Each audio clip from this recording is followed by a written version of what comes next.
Bienvenidos a una edición más de Republicast. Hoy, para platicar con Mario García Lara, secretario ejecutivo de la Alianza Técnica de Apoyo al Legislativo, sobre el proyecto de presupuesto para el 2026, junto a Alejandro Palmieri y Luis González. Mario, bienvenido. Muchas gracias, es un gusto estar aquí con ustedes.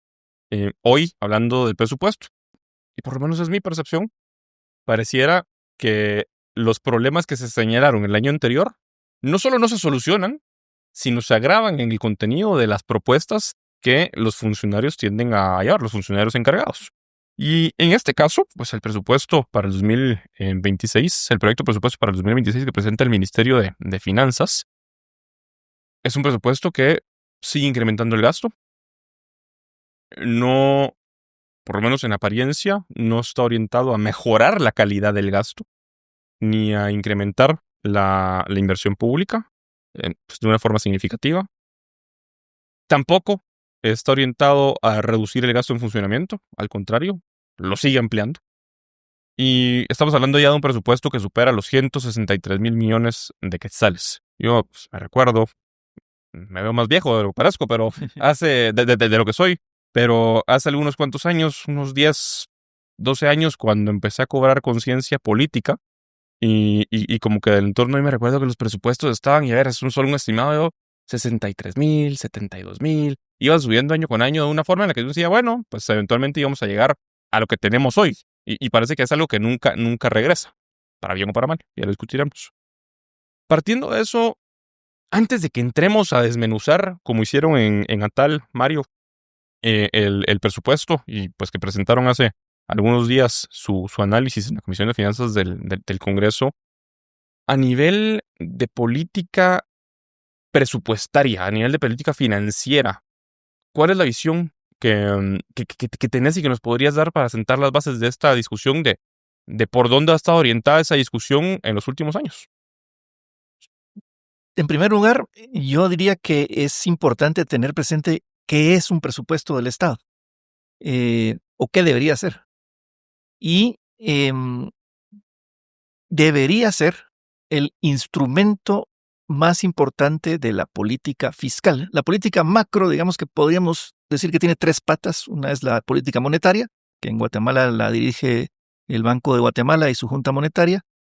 Una política, digamos, de ambiente económico o de competitividad, que estaría a cargo del Ministerio de Economía, y la política fiscal, que dirige el Ministerio de Finanzas. Y la herramienta en la que uno sabe, bueno, estas son las prioridades del gobierno, esta es la intención del gobierno y incluso su ideología en cuanto a qué tamaño debe tener el gobierno, qué servicios tienen prioridad sobre otros, debería ser el presupuesto.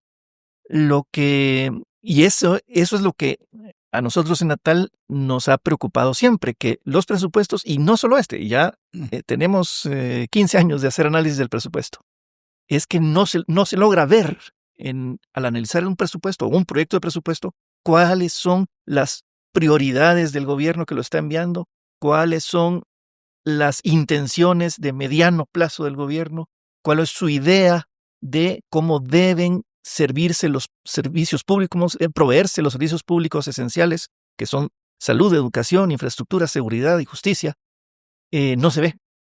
Y bien decías, José, que estas diversas debilidades que tiene el presupuesto, hay algunas que son de origen estructural y que son muy difíciles de cambiar, que hay que cambiarlas, hay que superar esos defectos que tiene, pero se entiende y se comprende que es difícil cambiarlos de un año a otro. Pero hay otra serie de defectos que se podrían mejorar y que lejos de hacerse eso, se empeoran año con año. Y efectivamente hay tres áreas que a nosotros nos han preocupado mucho y este año en particular. Una es la parte macro, es decir, el qué es el presupuesto y macroeconómicamente qué implicaciones tiene. Nos preocupa cómo está. Nos preocupa el para qué, que tiene que ver con la calidad del gasto. Y nos preocupa el cómo, que son las normas de gasto público. Y en esas tres áreas fue que nos centramos en el análisis de este proyecto de presupuesto. Lo que decía José también, todos aquí tenemos más de unos añitos, nos recordamos de aquellos presupuestos, por ejemplo, de finales del siglo pasado, en donde yo recuerdo todavía, Fundesa publicó una gráfica basada en datos del Banco Mundial, bien fundamentada, de cómo se ha ido incrementando el tamaño del presupuesto, que también podemos discutir, es que está muy grande, a ver, no lo sé, pero se ha ido incrementando sostenidamente. No sé si necesariamente de acuerdo al PIB, yo creo que no, pero bueno. Pero lo que sí cambia diametralmente con el cambio de siglo. Por ahí en el 2008, 2009, creo que regresa, es la gran brecha que hay entre funcionamiento e inversión de los presupuestos desde el 2000 conmigo para acá. Y después del gobierno, bueno, el gobierno del Partido Patriota, para ponerle un nombre y apellido, nunca más vuelven a estar siquiera cerca y cada vez la brecha es más grande.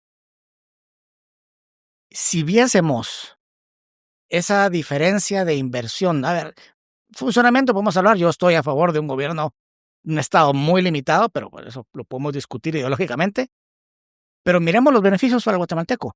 Tenemos realmente los beneficios de un presupuesto que, si mal no me falla la memoria, desde el 96 para acá ha subido 1,600%. ¿Tenemos 1,600% de beneficio los guatemaltecos? No. A ver, yo no. Y estoy seguro que en el interior muchísimo menos. Y ahora, esta propuesta de presupuesto de 160 y pico mil millones de quetzales, pues es más de lo mismo. Pero ya nos vas a hablar del cómo y del para qué y para el cómo. Pero empezamos en eso. Es que de veras, no es que sea el tamaño, como algunos en redes sociales se burlan de quienes criticamos el tamaño. Es que es el tamaño en función de qué. Y no tenemos el beneficio que esperamos por eso. Y si quieren, con mucho gusto, yo sí me subo al barco de hablar del incremento desmedido de la burocracia gubernamental. Porque también es un tema que hay que hablar. Pues yo estoy de acuerdo, Alejandro, y a ver, yo diría que voy a señalar dos momentos en que hay un cambio de tendencia importante en asuntos presupuestarios. Uno es 2007. A partir de 2007, la proporción del presupuesto que se dedica a inversión empieza a bajar y no ha parado de bajar, excepto el año pasado. Subió por una extraña razón, el año pasado subió, pero con esa excepción, desde 2007 para acá no ha dejado de reducirse la proporción que del total del presupuesto se dedica a inversión. Y eso implica que ha subido, en contraparte, la proporción del presupuesto que se dedica a funcionamiento, incluyendo el costo de la burocracia. Eso marca una tendencia de todos los gobiernos desde 2007 para ahora que claramente privilegian el gasto en funcionamiento, en contratar personas, sobre el gasto en infraestructura. Eso está clarísimo. Segundo momento importante, y que no me canso de señalarlo porque marca una tendencia que nos preocupa mucho y que nos está llevando a donde estamos ahorita, en un camino que no es bueno, y fue la pandemia. En 2020, de un solo golpe, se elevó el presupuesto casi en un 20%, 20,000 millones de quetzales, de un solo golpe, con la justificación de que había un gasto extraordinario, el país, la economía estaba cerrada, el gobierno tenía que proveer servicios extraordinarios y por primera vez en la historia se utilizó la cláusula de escape que hay en la Constitución respecto de que el Banco Central le puede dar crédito al gobierno. Se le dio ese crédito, el presupuesto aumentó 22,000 millones de quetzales de un día para otro y el presupuesto tenía una tendencia ascendente. Ahí pegó un salto. Y la tendencia, el año siguiente, en lugar de regresar a donde iba, siguió la tendencia, pero desde la nueva base. Y esos nuevos 20,000 millones ya actualizados, pues implican cada año un aumento importante del presupuesto. Y si uno mira, como bien decía Alejandro, uno intenta ver ese año 2020, ¿dónde se fueron esos 20,000 millones? Nadie sabe, nadie supo. Y de ahí en adelante, esa tendencia siguió y tenemos en ese segundo momento de 2020 para ahora un presupuesto mucho más grande. Y ahí tengo que mencionar algo que creo que es sumamente importante. Desde la crisis de finales de los años 80 en Guatemala, una crisis económica que algunos de ustedes sí la recuerdan, otros no, hubo necesidad de un ajuste, lo que se llamaba en aquel tiempo un ajuste estructural, que básicamente fue un ajuste monetario muy severo, con tasas de interés altísima y restricción monetaria, y un ajuste fiscal, que sí lo hubo, importante. Y desde los 90 hasta 2020, la macroeconomía, la política monetaria más la política fiscal de Guatemala fueron muy responsables y muy ortodoxas. Y había un consenso en la sociedad, yo me atrevería a decir, un consenso respecto de que no podíamos regresar a esa crisis económica tan grave que hubo en los 80s. Y que por lo tanto valía mucho la pena tener políticas conservadoras, ortodoxas en lo monetario y en lo fiscal. Este momento de 2020 creo que señala un rompimiento de ese consenso, especialmente en la clase política. Los políticos le perdieron el miedo al déficit fiscal mayor del 2%, que era un umbral que había ahí en la mente de todo el mundo. Dijeron en 2020, ya vieron que no pasó nada. Subimos el déficit ahí arriba a 4% y no pasó nada. Podemos seguir así. Y eso implica más dinero para nuestras cositas, los consejos de desarrollo, nuestras obras. Y eso, que es algo, digamos, muy subjetivo, yo creo que es algo muy preocupante. Este consenso, esta creencia que incluso estaba en los sectores políticos casi de cualquier signo, se está perdiendo rápidamente. Y eso, de cara al futuro, puede ser muy peligroso. En Palermo honramos la tradición argentina con cada plato. Disfruta cortes premium, vinos selectos y el auténtico sabor del asado en un ambiente donde cada comida se convierte en un encuentro especial. Palermo, Buenos Aires, un rincón de Argentina en Guatemala. Reserva tu mesa y viví la experiencia. Licenciado, usted es un experto en temas macroeconómicos, su trayectoria en el Banco de Guatemala.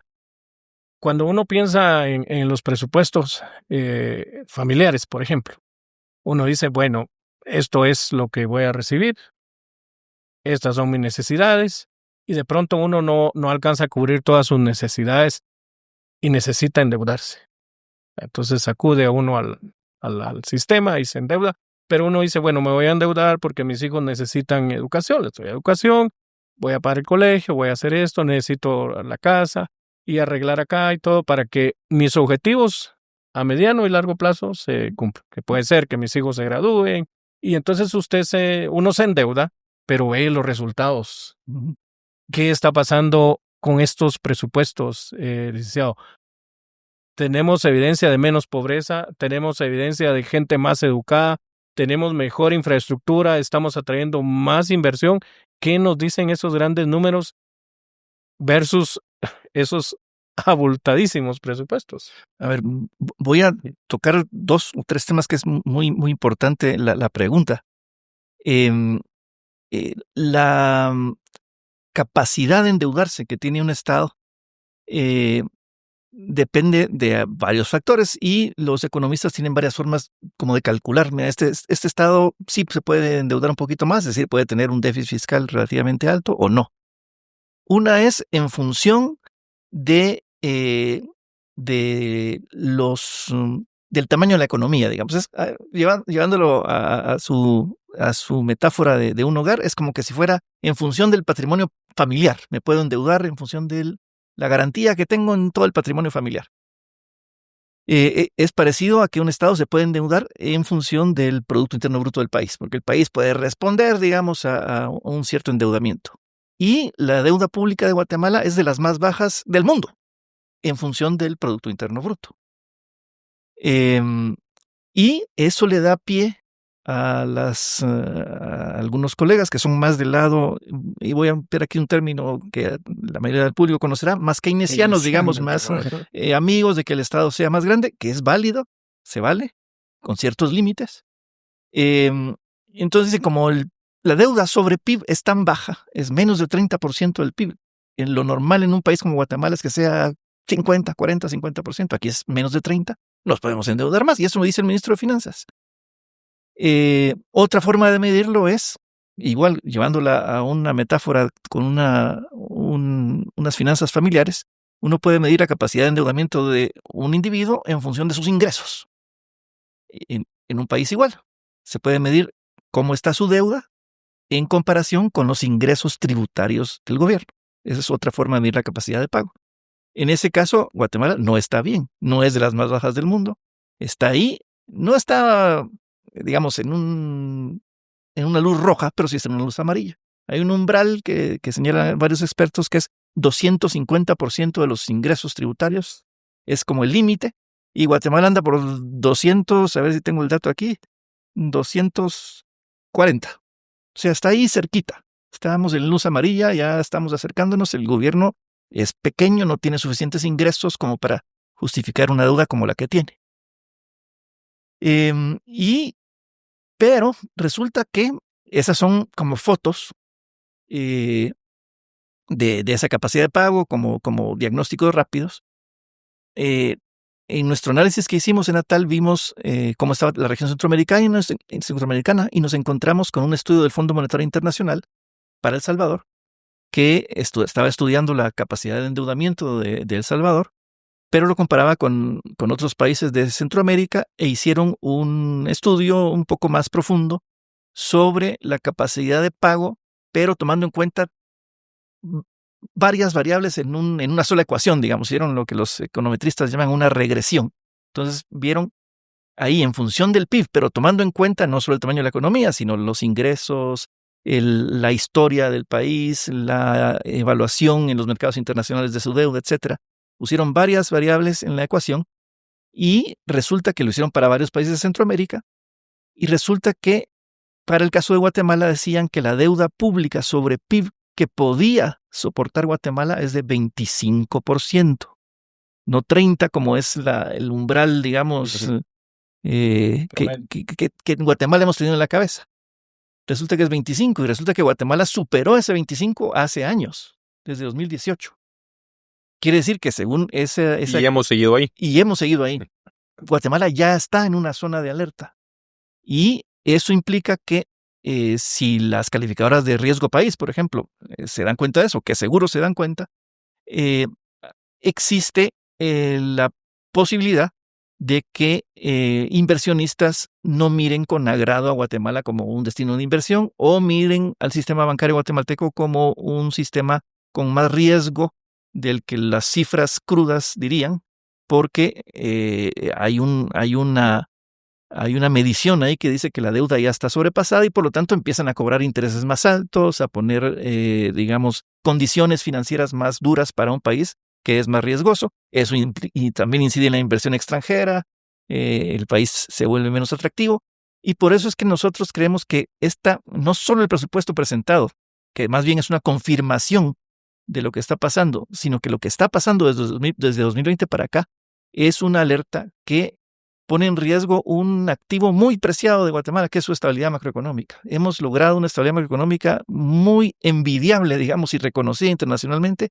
y estas tendencias empiezan a amenazar. Yo quería solo referirme a la analogía de Luis Enrique y no pude dejar de pensar. Hay una notable diferencia, ¿verdad? Que en el presupuesto familiar, los miembros de la familia, usualmente el padre y la madre, trabajan para ello. Y no roban. Y no roban. y no se roban su presupuesto.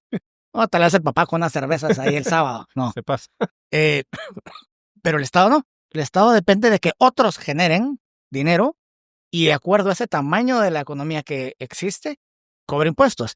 Y por eso es que yo veo que al ministro de Finanzas, por ejemplo, a los keynesianos, no les preocupa en lo más mínimo subir esos niveles porque, claro, la conclusión lógica siguiente es entonces necesitamos más ingresos tributarios, ¿no? Necesitamos cobrar más. Sí, pero cobras más si ofreces más servicios, mejores carreteras, mejores puertos, aeropuertos. Este gobierno, nada. En el mejor de los casos, y no es dicho por mí, no es una apreciación personal, es lo que el presidente de la República ha dicho, que este gobierno solo va a sentar las bases para lo que después pueda venir. A ver si viene, ¿no? Ya no será responsable él. Pero si este gobierno solo va a sentar las bases, perdóname, no nos puede cobrar más impuestos, no puede pretender cobrarnos más impuestos ahora por lo que no estamos recibiendo. Entonces, si el cálculo es sobre el PIB o sobre la capacidad de endeudamiento por los ingresos tributarios, viene siendo un poco secundario. Más bien, ¿qué servicio nos da el gobierno para que podamos subir o los ingresos tributarios o el tamaño de la economía. Y eso lo alineo con una pregunta que tenía ahí en el tintero, Mario, y es, bueno, ¿cómo le cerras el chorro? O cómo, tal vez no le cerras el chorro, pero si se está bañando con el chorro a máxima presión, pues por lo menos se lo bajas a una presión en la cual el uso del agua va a ser razonable. ¿A qué voy con esto? Habrá quienes, por su visión particular de cómo deberían ser las cosas, llegado a un puesto público, van a proponer, como se sabía desde antes de que Jonathan Mencos fuera ministro de Finanzas ya en funciones, que van a tender justamente a pues ampliar el nivel de endeudamiento con un pues menor límite. Y de forma más, con menos mesura, por así decirlo. Y eso me lleva a la preocupación de, ¿hay alguna forma de pararlo? ¿Hay alguna forma de pues establecer algún tipo de parámetros? Es decir, ¿cómo lo hacen los mejores o quienes lo hacen bien para establecer parámetros o límites para que no llegue pues cualquier hijo de vecino y diga, bueno, me vale madres el déficit fiscal y nos llevamos la estabilidad macroeconómica del país a la borda? Y lo pregunto pues por la tendencia, porque si este presupuesto se aprueba, como se aprobó el del año pasado, que ya entraremos más adelante en la conversación a discutir eso, y se aprueba el del año entrante, pues la tendencia es que el problema siga solo creciendo. Sí, pues hay formas, por supuesto que hay formas. Me voy a referir a algunas de ellas y las propusimos en nuestra intervención en la Comisión de Finanzas del Congreso.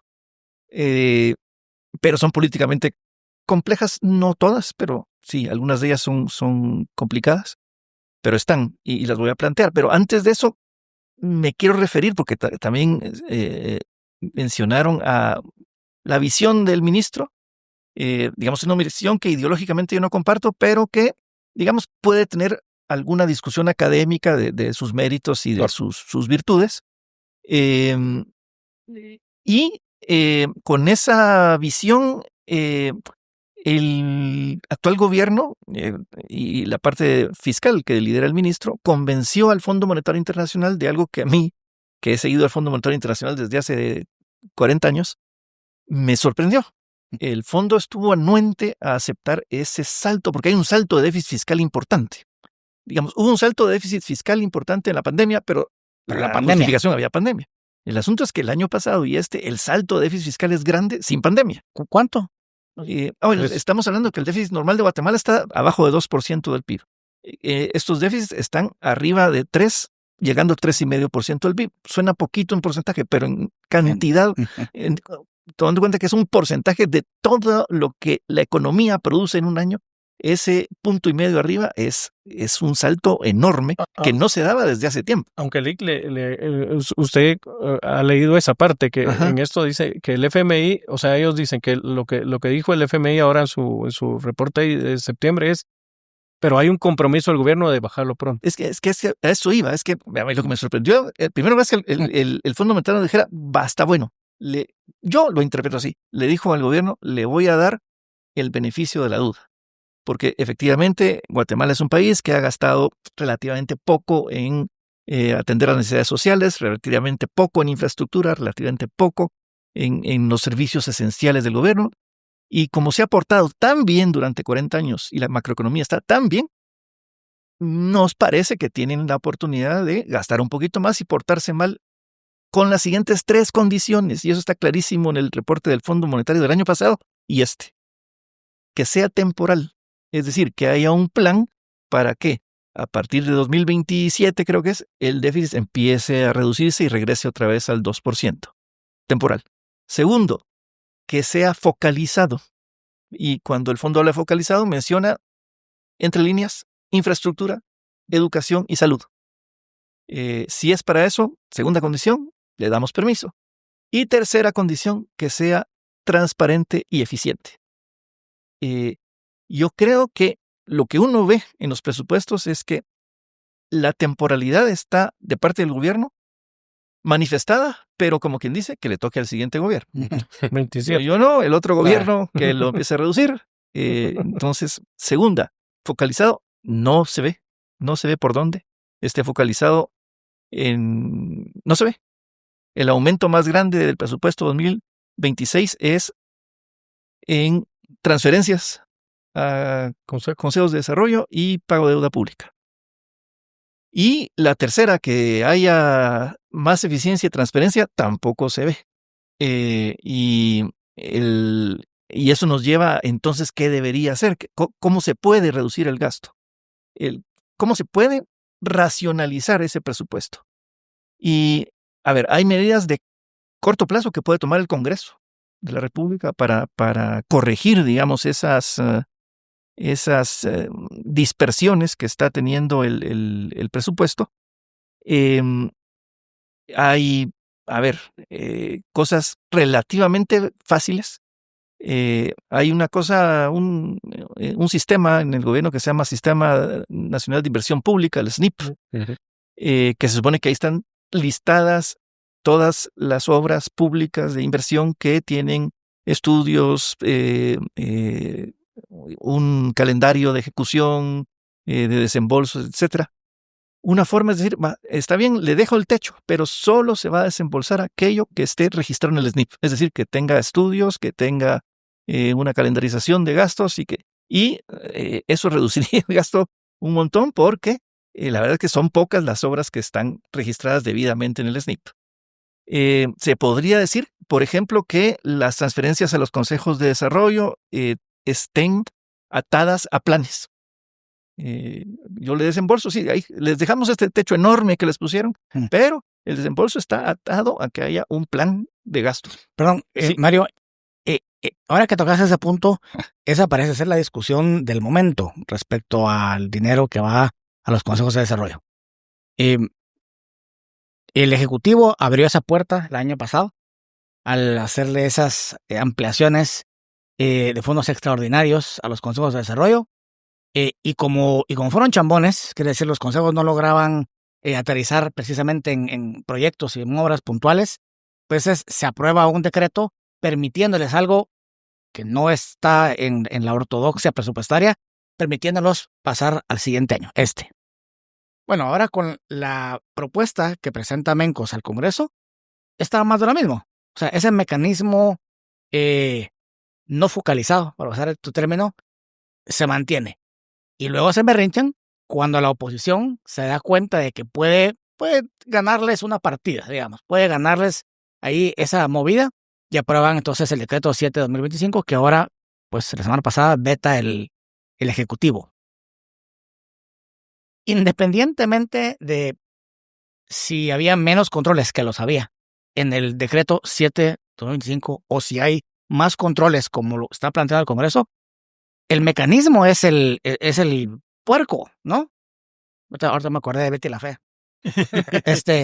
Pero el mecanismo es el corrupto, ¿no? O por lo menos el que se presta para corrupción. Pues no el mecanismo, yo ahí lo quería, los corruptos son los diputados. O sea, los diputados, para empezar, ¿verdad? Porque él mencionaba que del Congreso debería venir un cambio, pero cambio ahí no, si fueron ellos mismos, encima que el Ejecutivo había hecho esas ampliaciones, ellos mismos le ampliaron sentados en la Comisión de Finanzas y aunque el presidente de la comisión, que sigue siendo el mismo, digo que él no, pero los otros sí. ¿Cómo van a ampliar un presupuesto que ya era grandísimo para el Consejo de Desarrollo si no hay lo que usted dice, no hay un registro de obras? O sea, les doy 4,000 o 5,000 y ¿cómo lo van a gastar? Ahí vamos a ver más adelante cómo lo vamos a gastar. Eso es corrupción. Pues la intención parece que es hacer un uso de los recursos del Estado fuera del control de las autoridades de supervisión y control y fuera del control del propio gobierno central. Eso parece que está claro. Y este decreto que se vetó tenía la intención de dar como carta libre para que hubiera gasto sin necesidad de estudios, sin necesidad de permisos, sin necesidad de prácticamente nada. Y el riesgo ahí es que es dinero que se va a ir al drenaje porque no hay estudios, no hay planes, no hay controles del gasto. Y, a ver, y sí, o sea, políticamente es complicado corregir porque los incentivos están para que el Estado malgaste. Y eso es algo muy de fondo, porque tiene que ver ya no solo con el presupuesto, tiene que ver con el sistema político, que está diseñado para que los políticos electos extraigan recursos del erario nacional. Y eso sí es muy difícil de cambiar, y eso solo lo puede cambiar la ciudadanía con su voto y con la presión de la opinión pública. Y eso me lleva, a ver, termino con otra propuesta de corto plazo y después ya me voy a las de largo plazo de cómo controlar el gasto ineficiente que hay estructuralmente en Guatemala. A corto plazo creo que incluso aquí sí hay, en esta última que les voy a decir, de las de corto plazo, sí hay una posibilidad de que los políticos actuales puedan hacer algo. Creo que hay posibilidad de que el techo presupuestario que presentó el Ejecutivo se baje, porque hay una serie de gastos innecesarios o no justificados o superfluos. Si uno mira la cantidad de transferencias que hay para ONGs, es enorme, enorme. Ahí hay por lo menos 2,000 millones de quetzales o más. Pero, a ver, eso es algo que siempre se criticó. Yo recuerdo, tengo en la mente aquellas organizaciones criminales no gubernamentales o vinculadas al partido líder, a Manuel Valdizón, tan criticadas. Y está bien que habiendo identificado ese mecanismo malo, pues se corrija. Pero, perdón, este es el presupuesto que presentó el ministro de Finanzas de Semilla, no el del líder, pero aparentemente es lo mismo. Pues nosotros vimos las normas, que es otra parte, y no hay mayores diferencias entre lo que presentaba el gobierno de Yamatei, lo que presentaba el gobierno de Jimmy, lo que presenta el gobierno actual. Es muy parecido, Son muy parecidos. Sí. Y sí, y eso sí nos hace pensar que hay que aplicar medidas más grandes que esas. Sin meterme al fondo del asunto. El fondo del asunto es el sistema político. Pero el programa, este podcast no se trata del sistema político, pero tiene todo que ver. No es de 6 horas. De 6 horas. Sí. Ellos son los que hacen todo. Pero sin meterme al tema del sistema político, en el sistema presupuestario se pueden hacer algunas cosas que va a ser políticamente muy difícil. Solo presión ciudadana, opinión pública y tal vez algún grupo de diputados que cobre conciencia y lidere esto. A ver, a mediano plazo, y después digo las de largo, a mediano plazo creo que sí es fundamental que ese gran botín que es el gasto no ejecutado tenga, en primer lugar, se blinde. A ver, desde la pandemia, otra vez, por eso el año 2020 es tan importante, desde el 2020 sobraron todos los años recursos en caja. Antes no sobraban tantos recursos en caja. Desde el 2020 sobraron un montón de recursos en caja. Incapacidad de ejecución, ¿es eso? Sí, pero digamos incapacidad de ejecución que no per se es mala. Es incapacidad de ejecución porque les dieron más recursos de lo que realmente necesitan. Te abundó la plata que tenías. Abundó la plata. Y por eso esos recursos de caja se han vuelto ¿y ahora qué hacemos con esto? Que no pudimos el año pasado, gastémonos ahorita este año o gastemos en los siguientes 3 años o pospongamos esto y nos gastamos el año electoral, ¡qué alegre! Entonces, eso hay que evitar que se repita. La ley orgánica del presupuesto, que es la ley marco que debe regir el presupuesto del Estado, por eso dice explícitamente que todos los fondos no ejecutados en un año regresen al fondo común. Es un mandato de la ley que se ha violado con estas normas que pretenden evadir ese mandato para que el dinero no regrese al fondo común, sino que los gasten. El que fue ineficiente en gastarlo un año, le damos permiso de premio para que lo gaste en los siguientes 2 o 3 años. Eso hay que evitarlo, hay que congelarlo, pero no solo hay que congelarlo, que simplemente para congelarlo había que cumplir la ley orgánica del presupuesto. Creo que hay una oportunidad de constituir fondos específicos para infraestructura, para combate a la desnutrición, para electrificación, por ejemplo. Fondos si cada año sobran 5,000 millones de quetzales, ¿por qué no los congelamos? Hacemos un fondo para desnutrición, un fondo para electrificación, un fondo para carreteras. Y no lo usemos hasta que no haya un plan, proyectos estructurados y una gobernanza de esos fondos que asegure que sean focalizados y bien ejecutados como el Fondo Monetario sugirió. Eso es a mediano plazo. Y que es un tema es un tema de controlar la calidad del gasto. O sea, volvemos al inicio. O sea, y mencionando, haciéndolos un poco a lo que mencionabas, Mario, hay una tendencia, y a ver, no entremos a hablar del sistema político, pero hay una tendencia a malgastar. Y cuando sobra, hay una tendencia aún mayor de malgastarlo, incluso de malgastarlo con fines políticos. Hoy, o sea, si fuera el presupuesto, pues, va a entrar a discutirse en los próximos días. Se tiene que dictaminar y tiene que entrar a discusión. Suponiendo que se va a aprobar, o sea, partamos del supuesto que se va a aprobar el presupuesto para el año entrante. Se podrían implementar normas presupuestarias, dentro de las normas presupuestarias de la ley de presupuesto, algunas de estas normas para mejorar ese proceso de garantizar la calidad del gasto que se va a terminar haciendo. Lo que mencionabas del SNIP. Sí. Por ejemplo. Sí se puede. Y de hecho, hay que reconocer que en este presupuesto, una cosa, debe haber más, pero la que más tengo en mente, que está mejor que presupuestos anteriores, es una norma sobre las ONGs, que por primera vez ponen una especie de requisitos para que se les desembolse.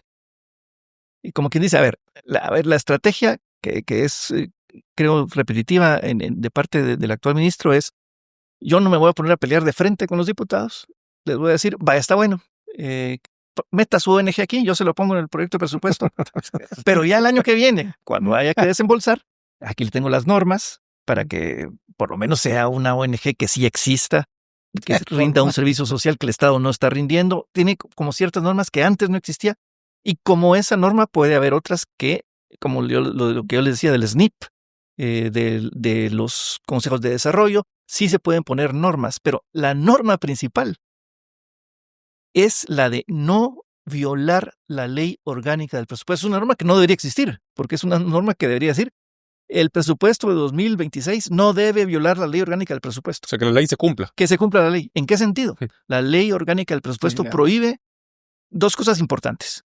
Prohíbe un montón, pero dos importantes en esta coyuntura. Una, que prohíbe que gasto corriente, es decir, gasto de funcionamiento, se financie con deuda pública.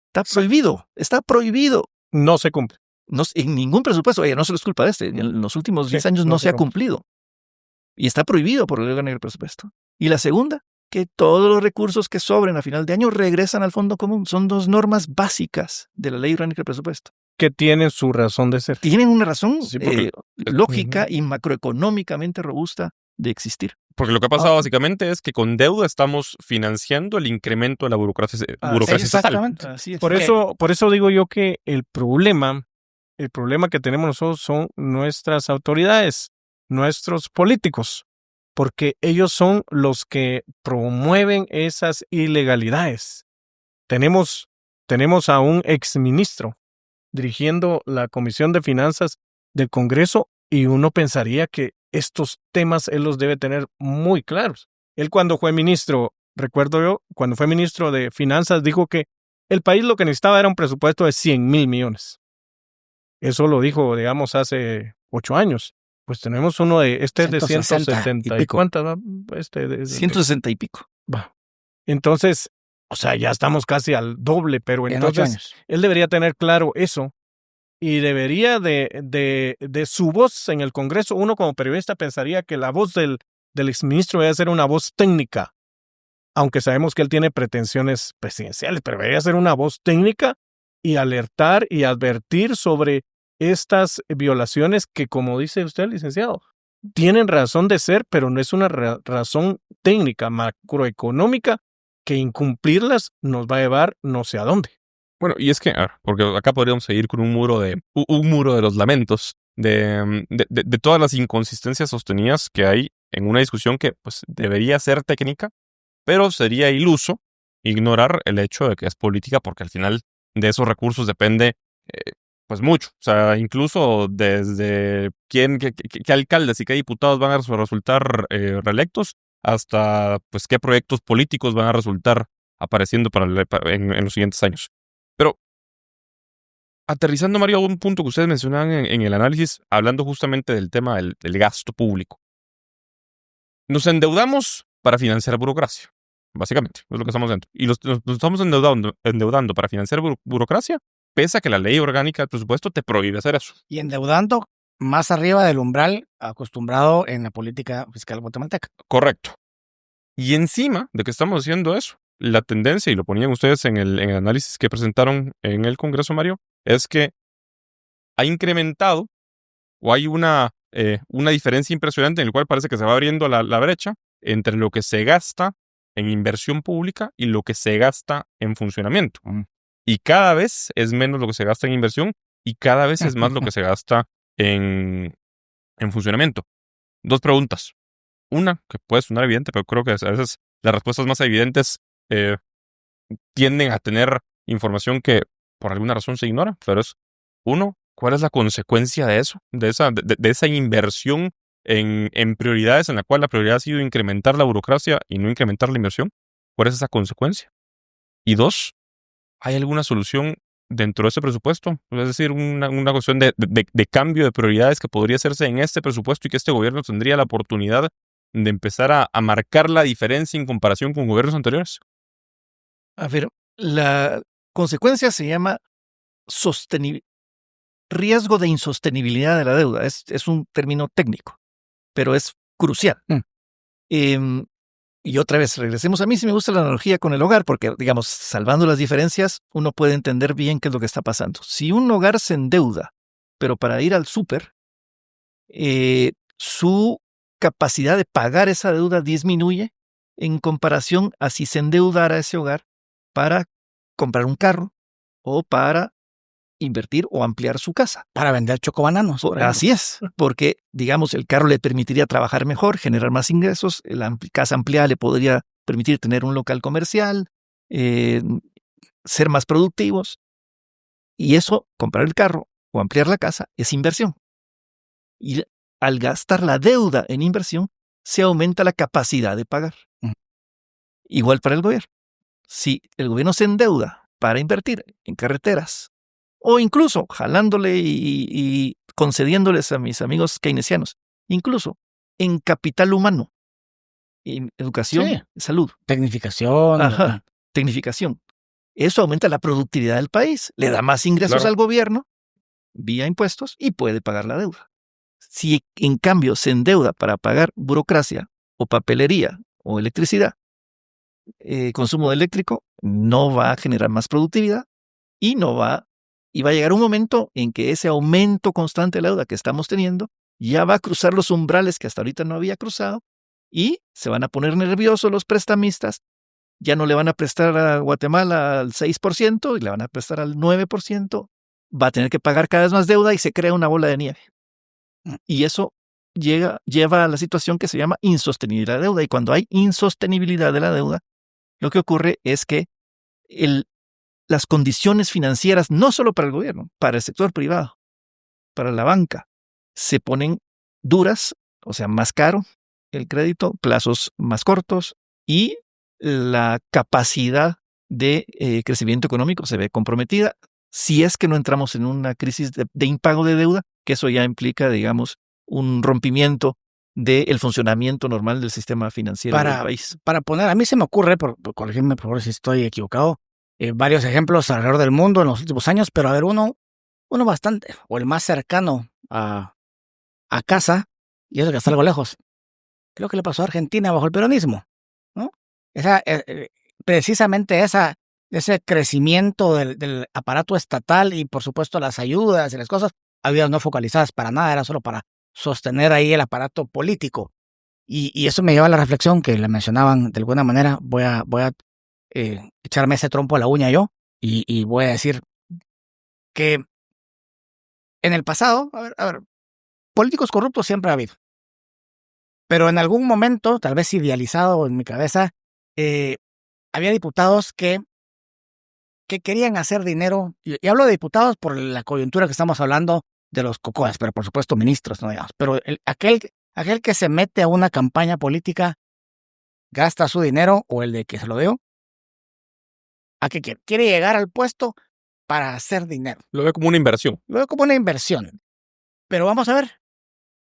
Aquellos, por lo menos, no me pidan nombres porque no sé, pero aquellos tenían que dar resultados para ser reelectos, porque si no daban resultados, pues si solo robaban, no resultaban reelectos. Bueno, el paradigma cambió. Aquí llegan con dinero, con inversiones ridículas, ¿verdad? Por el sueldo. Ahora el sueldo es mucho mejor, conste, hay que aclararlo. Ahora sí ya es atractivo. ser diputado, pero el paradigma cambió. Ahora hacen dinero para reelegirse. Ujú. Y la diferencia es porcentajes. Mm. Hablábamos hace poco con José, que entró a la reunión, de cómo el chiste aquel de que el diputado 10%, el otro 100%. Eso es lo que está pasando. A ver, ya no es, y esto va a por qué los presupuestos han ido aumentando tanto, cada vez más en funcionamiento para meter agentes ahí cercanas al partido, y lo que cada vez en proporción, aunque es más en monto, pero en proporción de la inversión va para las obras, pues está más reñido porque todo el mundo quiere su pedacito. Y entonces por eso están ahí tesos ahora codeándose si el control de los fondos al COCODES, lo tiene el Ejecutivo o lo tienen nada más los diputados y sus amigos. De acuerdísimo que el problema es político. Soluciones a corto plazo, un par de líneas en la ley de presupuesto para el 2026. Como decís, no debería estar cumplir la ley, pero cumplir la ley orgánica del presupuesto. Y a ver, puchica, que no se pueda, francamente me parece ridículo que el gobierno de Semilla, y perdón que insiste así, porque pues eran diferentes, ¿no? Eran diferentes y pensemos que tenían la buena intención de no caer en los mismos, digamos, errores o fallas de los pasados. Y se están financiando funcionamiento con deuda, algo que está en la ley. No es, mire, es que lo hizo mi antecesor. Bueno, ok, sí, entonces es igual que su antecesor. Sí, el error no es fuente de derecho, decía. Y que conste que son economistas. Me encanta decirlo, pero No solo son políticos, son economistas, conocen. Sí, seguro que saben. A ver, yo voy a lanzar aquí una teoría que los justifica un poco, que es la siguiente. Yo me estoy imaginando que gobernar, yo alguna vez fui funcionario público y estuve cerca de las esferas del poder y tengo, digamos, argumentos para sostener esta metáfora, es como manejar un helicóptero. Tenés tu palanca que te eleva y otra que te hace avanzar. La metáfora es que un gobierno nuevo, además que si tenía intenciones y su prioridad era combatir la corrupción, quiere combatir la corrupción. Y eso es levantar el helicóptero por sobre la podredumbre que está sobrevolando. Pero también tiene la tentación de avanzar. Y manejar las dos palancas no siempre es fácil. Si quiere cumplir su promesa de combatir la corrupción, tiene que resignarse durante un tiempo a no avanzar mucho, porque primero hay que limpiar la podredumbre. Pero si quiere avanzar, tiene que resignarse a no combatir la corrupción, porque tiene que avanzar. Y yo creo que ese dilema el gobierno actual no lo pudo resolver. No lo pudo resolver. Y, si me permiten, esto me lleva a porque ya les planteé soluciones de corto plazo, de mediano plazo, pero hay de largo plazo. Y las de largo plazo es mantener el helicóptero ahí alto y mientras se limpia la porquería. Y son duras, y son difíciles, y hay que crear conciencia en la opinión pública, en la sociedad, en los líderes de todos los estamentos del país sobre la necesidad de mejorar las instituciones. Las instituciones, en primer lugar, de control del gasto público. Estamos hablando aquí de este tema y nunca salió a colación el nombre de esta institución que se llama Contraloría General de Cuentas. Esa es la institución por antonomasia que debe dedicarse a vigilar la calidad del gasto público. Aquí está ausente. Hay que cerrarla. Dicho eso, creo que también tenemos que ver cómo mejoramos, cómo hacemos cumplir la ley orgánica del presupuesto, que parece mentira que tengamos que decirlo, pero sí.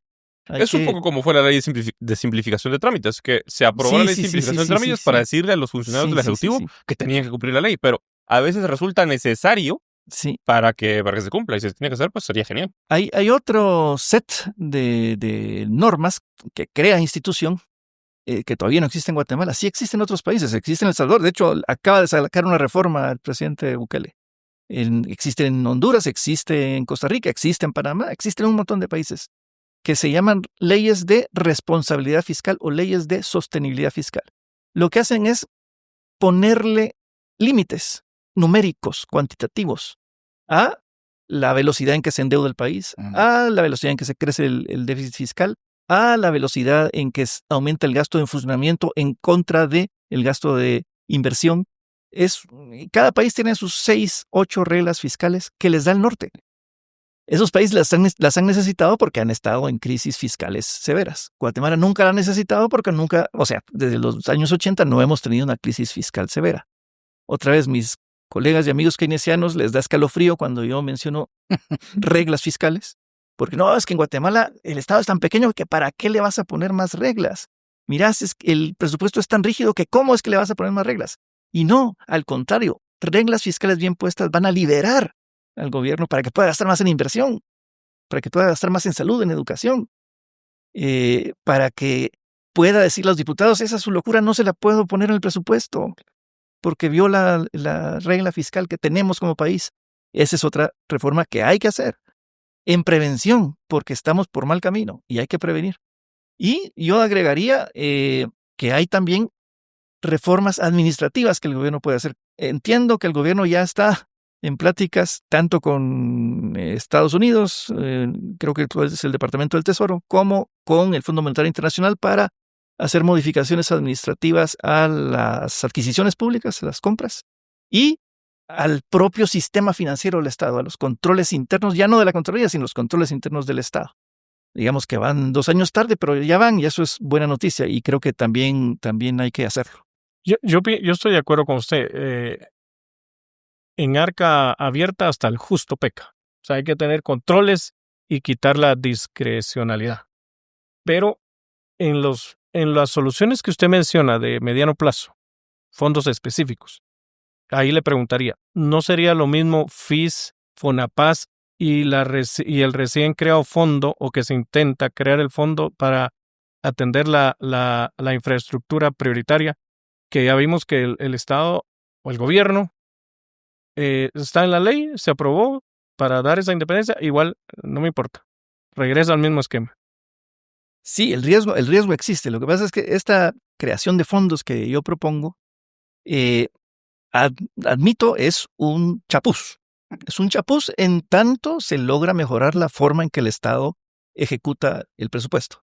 Mientras esté el aparato como está, que digamos otra vez no es culpa de este gobierno, es un aparato que está distorsionado, está desnaturalizado desde hace años. En tanto se mejora eso, creemos vehículos especiales. Y aquí la clave es la gobernanza que se incorpore en esos fondos. Evidentemente, la gobernanza que se incorporó a la Ley de Infraestructura Vial Prioritaria no estuvo idealmente diseñada. Y eso creó estos vacíos que el gobierno está aprovechando pues para no implementarla como se pensó que debería ser. Pero sí, yo creo que es un chapuz necesario, políticamente difícil, pero factible. Y la clave es una buena gobernanza que asegure que esos fondos se van a ejecutar bien y se van a ejecutar hasta en el momento en que haya proyectos estructurados, planes y calendarios de ejecución. Mario, perdón, antes de que pase a otro tema, ¿y cuál es su opinión del diseño del aporte constitucional? ¿Es efectivo? A ver, del aporte constitucional a las municipalidades. En general, porque aquí el punto es que le iba a mencionar, porque eso es a largo plazo, digamos. Si no estamos de acuerdo con que los fondos no ejecutados vayan al fondo común, entonces hay que reformar la ley. ¿Por qué? Si está bien que las obras no se pueden, porque la ley de compras y contrataciones es complicada, o los registros son complicados, está bien, son complicados, entonces, pero que en la ley se establezca que la obra no ejecutada, o sea, los fondos no ejecutados está bien, sigan para esa obra, pero con plazos, porque tampoco puede pasar 100 años y no se termina un puente, como hay puentes y carreteras que se han pagado no sé cuántas veces, pero bueno, entonces reformemos eso, está bien, pero digamos a largo plazo, por ejemplo, se ha hablado de que cada departamento o región pueda tener sus fondos propios según su dinámica económica, que no sé si funciona, porque no todas las regiones son tan económicamente activas, pero digamos, lo que tenemos hoy, el aporte constitucional, ¿funciona? Porque es un aporte adicional a lo que estamos hablando de los A ver, consejos de desarrollo. evidentemente el aporte constitucional a los consejos de desarrollo y las municipalidades no funciona en el sentido de que no se ve que haya servicios públicos esenciales que se estén sirviendo a la población por esa vía. Pero igual tampoco funciona mucho que yo sepa los aportes constitucionales al deporte, Tampoco. a la USAC, al sistema de justicia, no se ve. Entonces hay algo más ahí y lo más que hay, creo yo, otra vez, es un mal control del gasto público de parte de la entidad que debe controlar el gasto público, que es la Contraloría General de Cuentas. Hay un tema, Mario, que no hemos mencionado ya para ir cerrando, y es hablando de cumplir la ley y de recordarle a los funcionarios públicos que tienen que cumplir la ley y no digamos la Constitución. La Junta Monetaria ha jugado un rol a través del tiempo por la buena gobernanza que tiene la Junta Monetaria. Es una institución que creo que podemos poner de referente en lo que respecta a la estabilidad macroeconómica del país. Es uno de los elementos, no es el único, pero es uno de los elementos. Y digamos, la prudencia y los antecedentes técnicos y profesionales de quienes han tendido a llegar a ocupar una silla en esa institución. Pero hay una obligación constitucional que manda a escuchar la opinión de la Junta Monetaria. En este caso, se escuchó la opinión de la Junta Monetaria en caso del presupuesto de este año y del año anterior. Y bueno, independientemente de que se haya escuchado o no, ¿hay una opinión de la Junta Monetaria ya planteada? A ver, no hay. Y lo mismo sucedió el año pasado. A ver, otra vez voy a dar una explicación tratando de justificar, no, pero digamos de entender cuál es la forma de pensar de las autoridades, porque la tradición había sido que el proyecto de presupuesto se presentaba al Ejecutivo simultáneamente con la opinión de la Junta Monetaria. En otras palabras, el Ministerio de Finanzas hacía su trabajo de presupuestación, lo presentaba primero a la Junta Monetaria y una vez obtenida la opinión de la Junta ya presentaba el proyecto de presupuesto junto con la opinión de la Junta Monetaria, de tal manera que si en la Junta Monetaria había algún ajuste que hacerle, se le hacía y ya lo presentaba corregido, digamos, al Congreso de la República. Eso no es un mandato que esté en la Constitución. La Constitución solo dice que debe oírse la opinión de la Junta Monetaria. Entonces, el actual gobierno lo que decidió el año pasado es que iba a mandar el presupuesto sin la opinión de la Junta Monetaria y le iba a dar a la Junta Monetaria un día menos que al Congreso para emitir su opinión.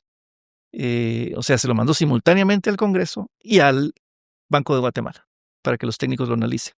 Y eso implica que la opinión de la Junta Monetaria está haciéndose a la carrera porque tienen que presentar al Congreso. El Congreso la está exigiendo, presionando a la Junta Monetaria. Entonces el ministro, yo creo que hábilmente encontró intencional.